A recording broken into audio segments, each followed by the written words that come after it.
Shalom. Malam hari ini kita akan belajar bersama-sama. Tema saya malam hari ini mengenai mencintai Tuhan lebih dari segalanya. Ya, kita tahu Tuhan yang terlebih dahulu mencintai akan setiap kita. Kita yang punya keterbatasan, kita yang punya kekurangan, kita yang punya kelemahan, kita yang suka jatuh bangun, tetapi sekali lagi Tuhan tetap mencintai kita. Tuhan tidak pernah mengubah cintanya. Tuhan tidak pernah kesel ataupun mungkin benci sama kita. Tetapi apapun, bagaimanapun bentuk perilaku kita terhadap Dia, sekali lagi Tuhan tetap mencintai kita. Maka dari itu biarlah kita menjadi umat Tuhan yang dipersiapkan Tuhan di zaman akhir ini untuk memiliki sikap hati mencintai Tuhan lebih dari segalanya. Amin. Mencintai Tuhan lebih dari segalanya, ya. Kalau perasaan cinta itu akan teruji pada saat dimana keadaan itu pasti dalam keadaan krisis, betul gak? Kalau dalam keadaan baik-baik aja, ya, uangnya lagi banyak, gak ada masalah, kesehatan gak terganggu, waduh, itu mungkin rasa cintanya masih oke lah, ya kan, perasaannya masih oke. Tapi kalau kita dihadapkan kepada suatu persoalan, kehidupan, tantangan, ya kan, sakit penyakit, keuangan yang serba sulit, atau apapun juga, nah rasa cinta itu, apakah masih ada dalam kehidupan kita? Kalau kita lihat bagaimana perjalanan bangsa Israel menuju masuk ke tanah perjanjian Tuhan, ini luar biasa loh. Ini tuh perjalanan bagaimana Tuhan itu mau memberitahu kepada setiap kita bahwa Tuhan itu mencintai, ya, bangsa Israel, bangsa pilihan Tuhan itu tanpa syarat, ya. Diawali dengan perjanjiannya Abraham, Ishak, dan Yakub Israel, ya. Bagaimana bangsa Israel itu tetap dibawa kepada tanah perjanjiannya yang Tuhan janjikan bagi bangsa itu.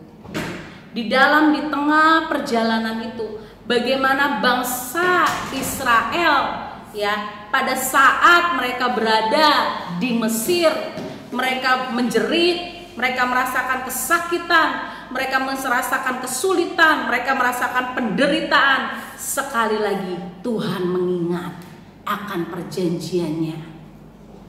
Tuhan mengingat akan perjanjiannya. Kenapa? Karena Tuhan memang mengasihi, Tuhan mencintai akan bangsa ini. Makanya terpilihlah Musa. Untuk apa? Untuk dia membawa bangsa itu keluar dari Mesir. Dan di dalam perjalanan itu kita lihat memang tidak mulus, punya proses untuk masuk kepada suatu penetapan tanah yang dijanjikan oleh Tuhan. Tapi kalau kita lihat bagaimana di dalam perjalanan itu sikap hati bangsa Israel itu tidak tulus mencintai Tuhan. Bagaimana sikap bangsa Israel itu tidak mencintai Tuhan lebih dari segalanya. Sehingga pada saat kesulitan, pada saat tantangan, pada saat ditinggal oleh pemimpinnya yaitu Musa, saat Musa bertemu dengan Tuhan, ya, apa yang dia lakukan? Dia membuat Baal, dia membuat berhala untuk menyembah.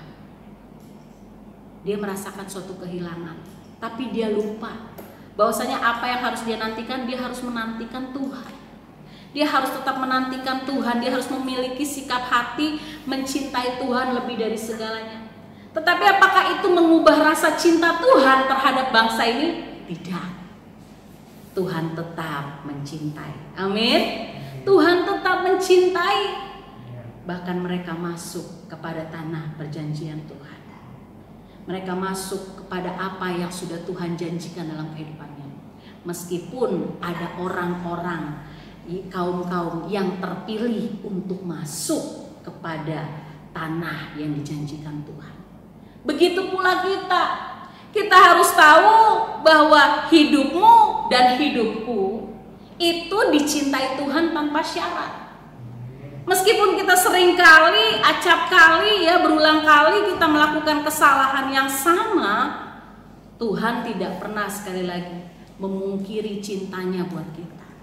Maka dari itu kita akan belajar bagaimana kita punya sikap hati mencintai Tuhan lebih dari segalanya. Amin.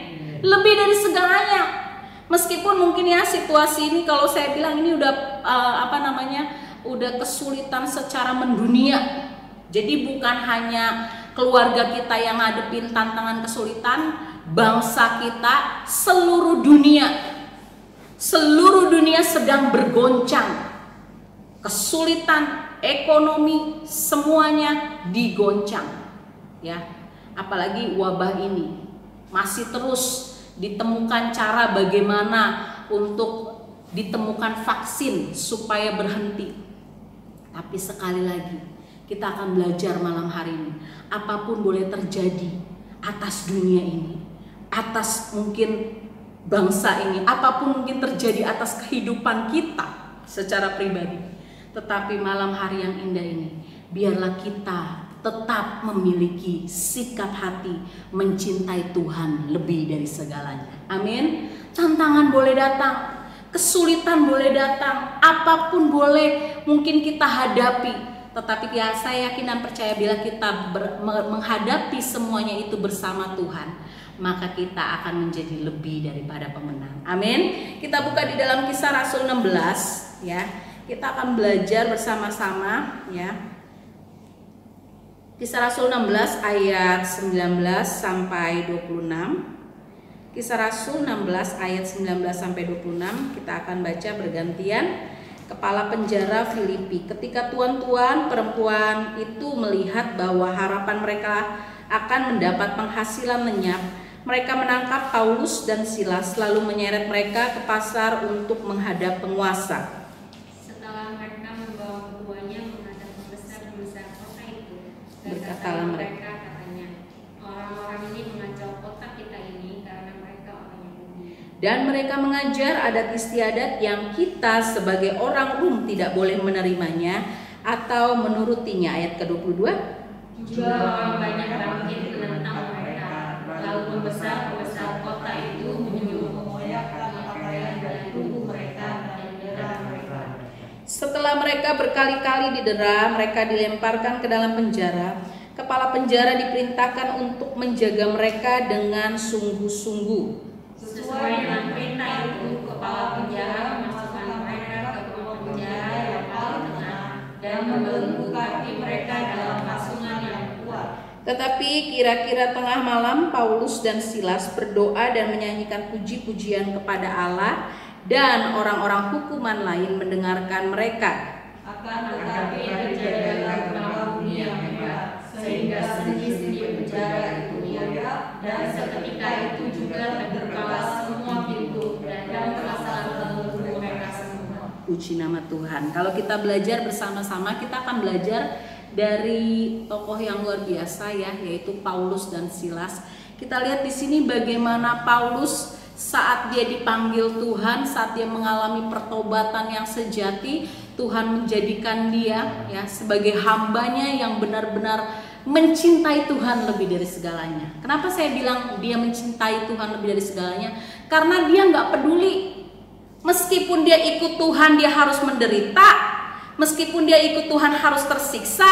Meskipun dia ikut Tuhan mungkin menghadapi hal-hal yang rasanya mengancam akan nyawanya. Tetapi sekali lagi, Paulus, dia tetap mencintai Tuhan lebih dari segalanya. Amin. Nah, itu yang kita harus miliki. Sikap hati yang harus kita miliki sebagai kekasihnya Tuhan.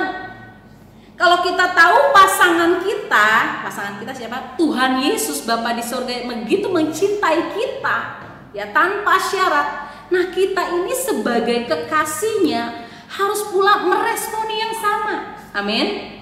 Seperti layaknya suami istri, ya kan? Suaminya begitu mencintai akan istrinya.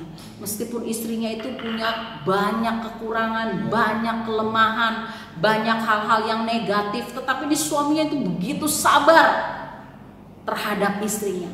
Nah harusnya istrinya tuh punya perasaan yang sama gak ke suaminya?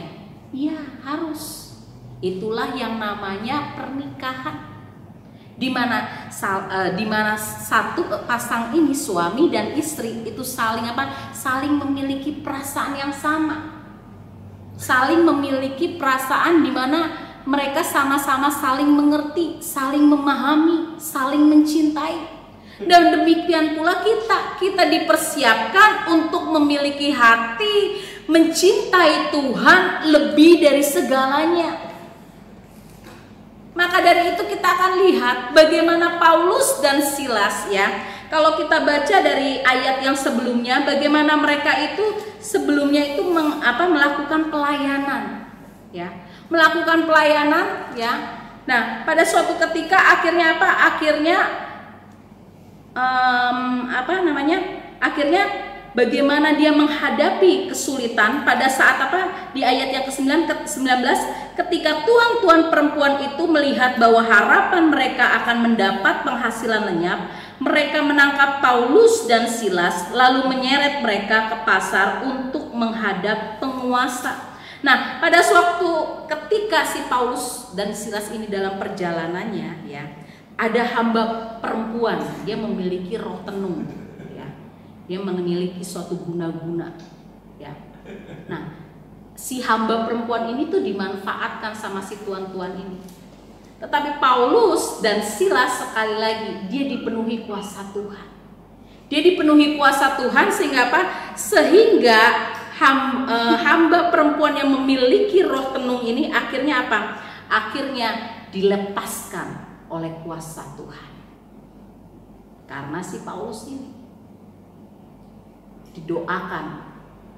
Nah, akhirnya tuan-tuan perempuan ini melihat, waduh, ini orang yang biasanya bekerja sama saya, ya kan, yang biasanya menghasilkan uang sama saya, ya akhirnya nih udah nggak tahu nih, gara-gara si Paulus nih, ya kan, dia pakai kuasa apa nih? Dia bikinnya seperti itu. Padahal dia pakai kuasa, dimana kuasa dari segala kuasa, yaitu kuasanya Tuhan sendiri, kuasa yang tak terbatas, kuasa yang maha kuasa. Tetapi sekali lagi, kalau orang yang tidak mengerti arti kata mencintai Tuhan, mengenal Tuhan yang benar, pasti pikirannya itu apa? Jahat. Pasti pikirannya apa? Negatif. Jadi apa yang dilakukan Paulus dan Silas itu menurut tuan-tuan itu tuh hal yang merugikan buat mereka. Sehingga apa? Sehingga mereka menyusun strategi bagaimana menyeret Paulus dan Silas ini untuk dipenjarakan. Tapi ini dia nggak asal langsung main penjara loh. Diapain dulu? Disiksa dulu. Firman Tuhan menulis di sini dikatakan ya, di ayat yang ke-22, juga orang banyak bangkit menentang mereka, lalu pembesar-pembesar kota itu menyuruh mengoyakkan pakaian dari tubuh mereka dan mendera mereka. Setelah mereka berkali-kali didera, mereka dilemparkan ke dalam penjara. Bayangin, Paulus dan Silas dia itu nggak ngelakuin kejahatan, dia nggak melakukan hal-hal yang merugikan ya. Tapi menurut si tuan-tuan itu merugikan. Karena apa? Karena dia biasa pakai ilmu gelapnya ya, si hamba yang roh tenung ini ya kan, supaya menghasilkan uang. Nah, si Paulus dan Silas dia yang hidup di dalam kebenarannya Tuhan ya, dimana dia sebelum dimasukkan ke dalam penjara, dia ngalamin siksaan dulu, dia didera dulu, dia dia mengalami siksaan mungkin secara fisik, secara kata-kata, ditentang banyak orang. Tetapi sekali lagi Paulus dan Silas, kalau kita lihat ya, bagaimana dia pada saat dimasukkan ke dalam penjara itu ya, kalau orang kan biasa masuk penjara kan istilahnya ditangkap masuk penjara gitu, itu aja rasanya aduh sedih banget ya. Ini udah dimasukin penjara, kaki tangannya itu dibeleng, kaki mereka itu dalam pasungan yang kuat. Jadi kaki mereka ini dipasung, gak bisa bergerak. Bayangin, gak bisa bergerak. Tetapi sekali lagi kita belajar dari Paulus dan Silas, meskipun dia menghadapi suatu kesulitan yang besar, padahal dia nggak melakukan apa-apa. Yang dia lakukan apa? Kebenaran yang dia tahu bersama Tuhan, kebenaran yang ilahi yang dia pegang kuat, bahwasanya Tuhan yang dia sembah adalah Yesus Tuhan yang berkuasa.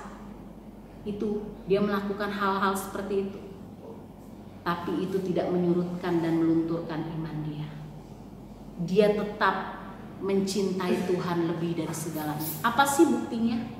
Kita lihat apa sih buktinya si Paulus dan Silas itu bisa mencintai Tuhan lebih dari segalanya. Bayangin ya, dia tuh bukan penjahat, dia bukan maling uang orang, ngerampok, ya kan, atau mungkin membunuh, tidak, dia nggak ngapa-ngapain, ya. Dia hanya tetap teguh melakukan kebenaran yang dia miliki, yaitu kebenaran berdiri di atas nama yang teguh, yaitu Yesus Tuhan. Tapi orang yang tidak mengenal akan Tuhan itu berpikirannya salah. Karena apa? Karena dia memang nggak mencintai Tuhan. Orang kalau nggak mencintai Tuhan, yang dia pikirkan apa? Aduh, nih orang udah ngerugiin aku nih. Aku biasanya dapat duit nih dari ini nih, ya kan? Wah, ini udah ngerugiin aku. Udahlah, mendingan coba kita cari cara bagaimana nih orang nih bisa terbalaskan dendamku nih. Aku kesel banget. Tapi sekali lagi, Paulus dan Silas, dia tetap pegang teguh kebenaran firman Tuhan. Dia tetap teguh mencintai Tuhan. Apa bukti dari dia mencintai Tuhan lebih dari segalanya? Kita lihat di ayat yang ke-25, ya. Tetapi kira-kira tengah malam Paulus dan Silas berdoa. Wow, keren. Tanda orang mencintai Tuhan lebih dari segalanya, yang pertama, tetap berdoa, jangan berhenti. Amin. Tetap berdoa, jangan berhenti. Berapa banyak anak-anak Tuhan ya di masa pandemik ini dia langsung kayak seperti apa ya? Kayak seperti tanda orang kalau lagi di infus itu kan, tet, itu kan tanda kehidupan ya. Tapi kalau udah mati kan tet. Nah, nafas kehidupan doanya tuh seperti itu. Gak doa lagi. Kenapa? Udah capek ah. Doa gak ada wujudnya. Doa gak ada hasilnya. Tapi kita lihat loh, Paulus dan Silas dia menghadapi ancaman, tantangan yang luar biasa. Sebelum dia dimasukkan penjara, seperti tadi saya katakan, dia disiksa dulu, didera dulu. Habis dimasukin penjara dia pengen diikat kakinya, nggak bebas, nggak kemana-mana. Udah kayak seperti binatang aja, padahal dia nggak melakukan perbuatan yang saya rasa pantas untuk mendapatkan hukuman seperti itu. Emang dia nggak layak untuk dapat hukuman seperti itu sebenarnya, karena dia nggak melakukan kejahatan.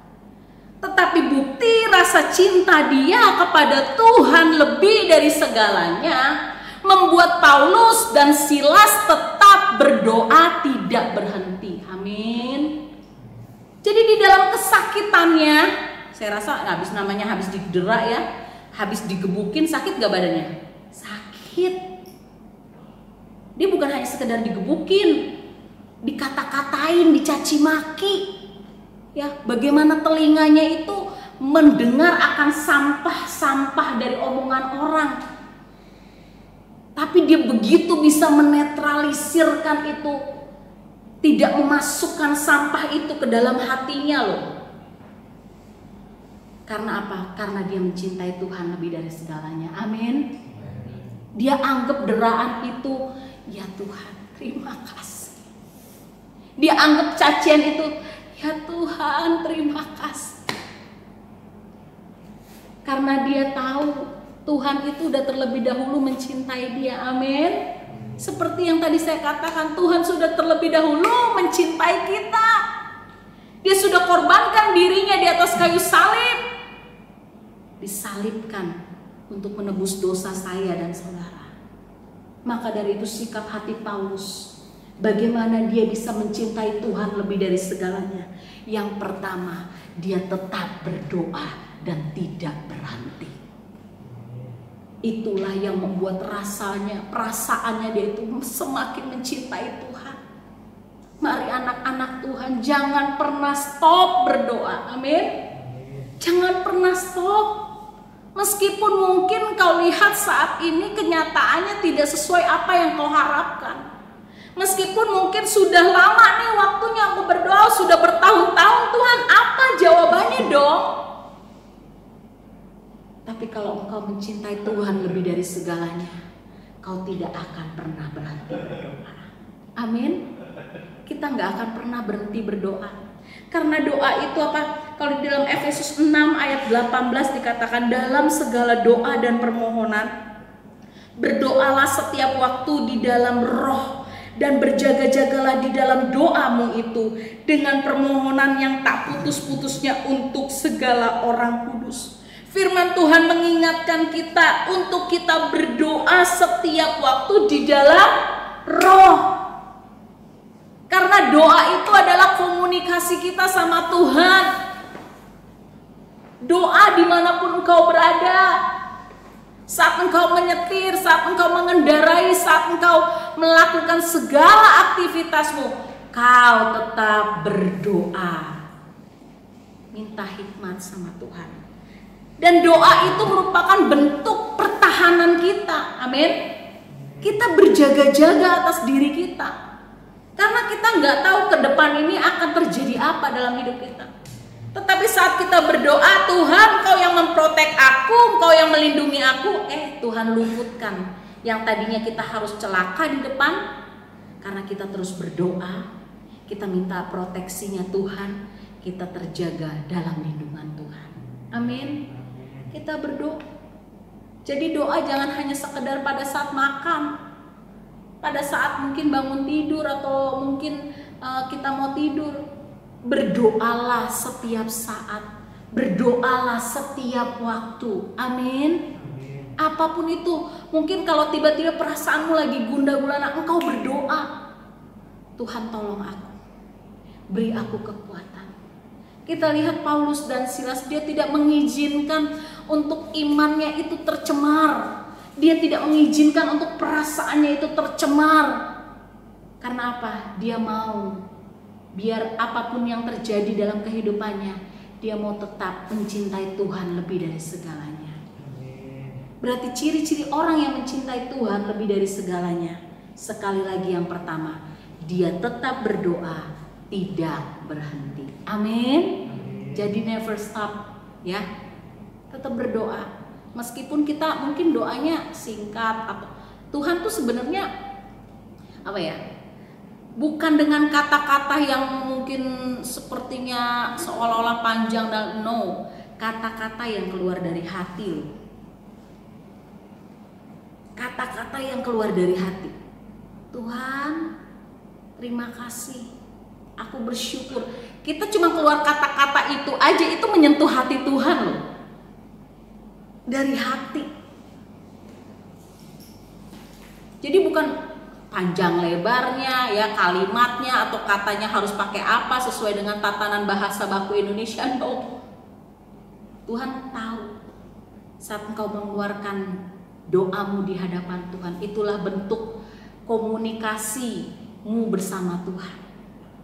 Mari anak-anak Tuhan, kalau engkau dan saya, bila mana engkau ingin mencintai Tuhan lebih dari segalanya, tetaplah berdoa dan jangan berhenti. Yang kedua, kita lihat di sini bersama-sama ya. Di situ dikatakan di ayat yang ke-25 lanjutannya, dan menyanyikan puji-pujian kepada Allah dan orang-orang hukuman lain mendengarkan mereka. Wow, yang kedua. Pada saat Paulus dan Silas ya, bagaimana dia membuktikan rasa cintanya kepada Tuhan lebih dari segalanya. Meskipun deraan, siksaan, kesulitan dia harus hadapi di dalam kehidupannya, bahkan nyawanya yang terancam. Yang kedua, dia memiliki sikap hati yang menyembah. Itu terbukti dari puji-pujian yang dia naikkan buat Tuhan. Setiap kita itu harus memiliki sikap hati yang menyembah, hati yang sungguh benar-benar datang sama Tuhan, hati yang benar-benar sungguh menginginkan Tuhan lebih dari segalanya. Hati yang menyembah tuh seperti itu. Kita lihat ya, saat dia berdoa, saat dia menyanyikan pujian, dia angkat hatinya menyembah Tuhan. Apa yang kita lihat? Itu semua pintu penjara, bahkan belenggu kakinya itu terbuka. Oleh karena apa? Oleh karena keajaiban Tuhan. Penyembahan loh. Jadi saat kita memiliki hati yang menyembah sama Tuhan, itulah di situ saatnya connectingnya kita sama Tuhan. Keajaiban Tuhan, lawatan Tuhan turun dalam setiap kehidupan kita. Amin.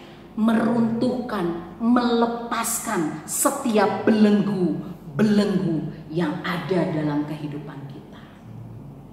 Kita lihat. Jadi hati yang menyembah itu bukan karena lagunya. Hati yang menyembah itu bukan karena notnya. Bukan karena nadanya. Hati yang menyembah itu bagaimana sikap hati kita saat datang sama Tuhan, saat kita menyembah Dia.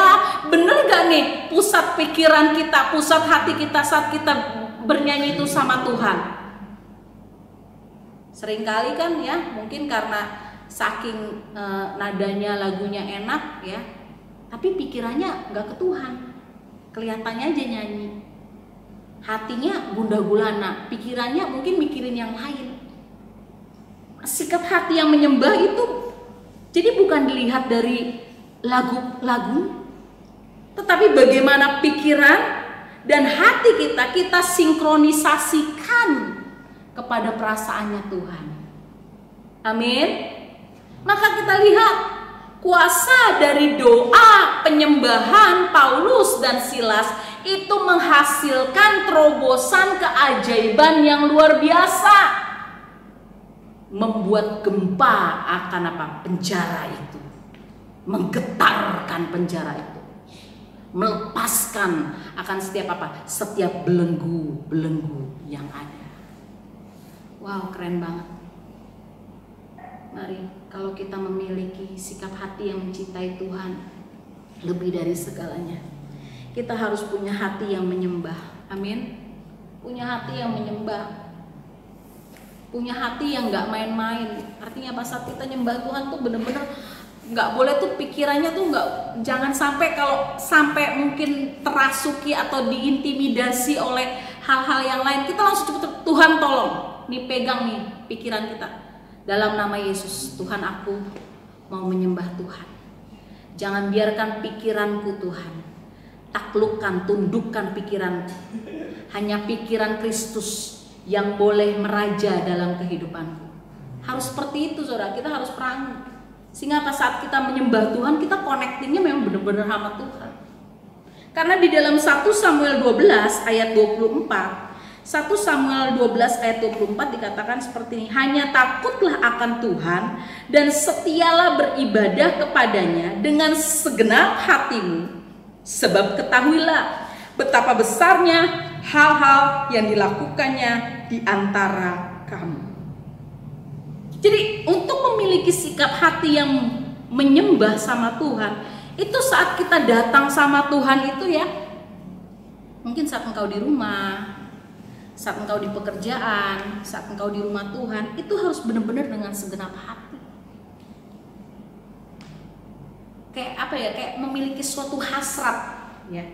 Ya contohnya kalau yang belum menikah nih ya, punya seseorang, misalnya suka sama seseorang gitu ya, dia punya hasrat kepengen, aku pengen ketemu dia nih cepet-cepet nih ya kan, mungkin ketemuannya jam 4 ya, tapi dia udah nunggu tuh jam 3, saking nggak mau telatnya, segenap hati.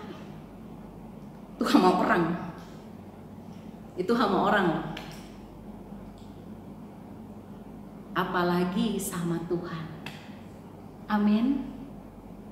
Kalau kita memiliki sikap hati yang menyembah, waduh, benar-benar dengan segenap hati nih dipersiapkan.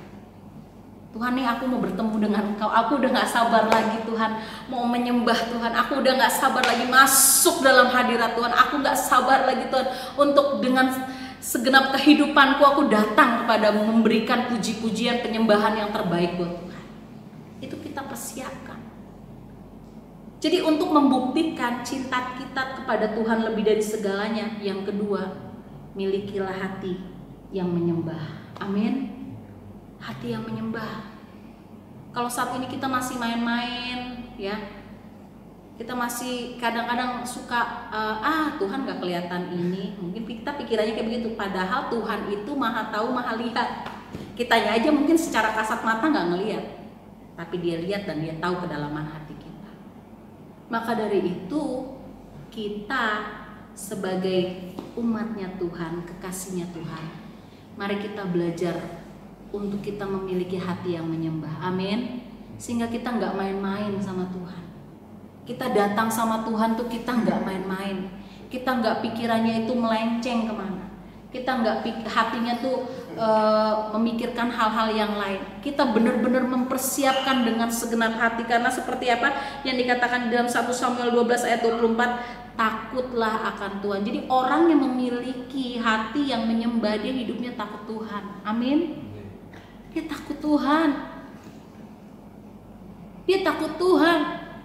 Dia tahu Tuhan itu yang begitu mencintai dia, yang sudah menolong akan kehidupannya, yang sudah memberikan kesempatan hidup yang baru dalam hidupnya.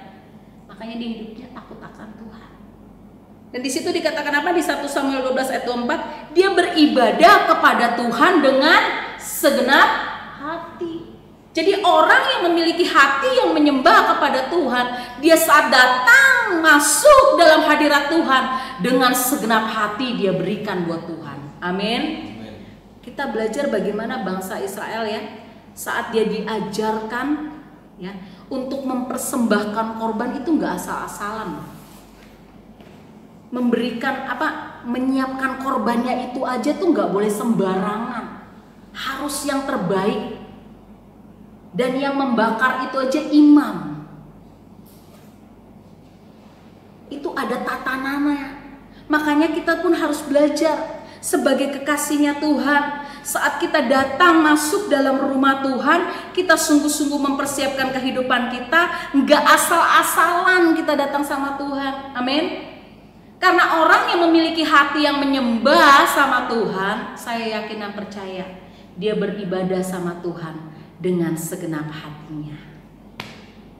Mari, biarlah kita belajar seperti Paulus dan Silas.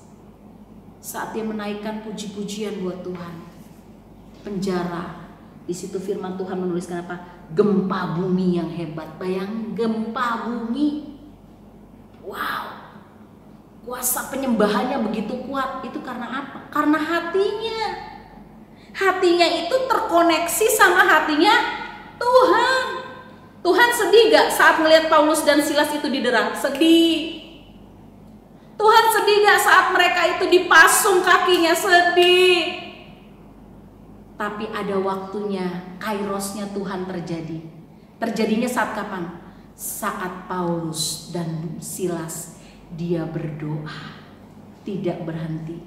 Saat dia memiliki hati yang menyembah, dia naikkan puji-pujian di dalam penjara itu sampai seluruh penjara mendengar akan penyembahan itu. Disitulah kairos Tuhan terjadi. Amin. Kairos Tuhan terjadi saat hatinya terconnecting sama Tuhan. Maka disitulah kuasa Tuhan terjadi buat Paulus dan Silas. Maka dari itu anak-anak Tuhan, kekasih-kekasih Tuhan, mari milikilah hati yang sungguh-sungguh mencintai Tuhan lebih dari segalanya. Tadi yang pertama apa? Tetap berdoa, jangan berhenti. Yang kedua, memiliki hati yang menyembah. Yang terakhir, yang ketiga, bagaimana kita bisa mencintai Tuhan lebih dari segalanya? Yang ketiga, Tuhan mau engkau dan saya tetap terus menjadi berkat. Amin. Kita lihat Paulus dan Silas, saat itu pintu penjara terbuka, saat belenggu di kakinya itu terbuka, dia itu nggak aji mumpung kabur dari penjara, enggak, dia nggak aji mumpung. Tapi apa yang di sini firman Tuhan katakan kalau kita lihat ya di ayat yang ke-27, ketika kepala penjara itu terjaga dari tidurnya dan melihat pintu-pintu penjara terbuka, ia menghunus pedangnya hendak membunuh diri karena ia menyangka bahwa orang-orang hukuman itu telah melarikan diri. Tetapi Paulus berseru dengan suara nyaring, katanya, "Jangan celakakan dirimu, sebab kami semuanya masih ada di sini." Paulus dia tetap menjadi berkat. Meskipun belenggu-belenggu di kakinya itu ya, dia punya kesempatan untuk kabur dari penjara, tapi itu dia nggak lakukan. Karena dia tahu kalau Tuhan menolong dia, Tuhan pun menginginkan dia buat menjadi berkat atas apa? Atas kepala penjara yang ada. Sehingga kalau firman Tuhan menulis di situ dikatakan apa?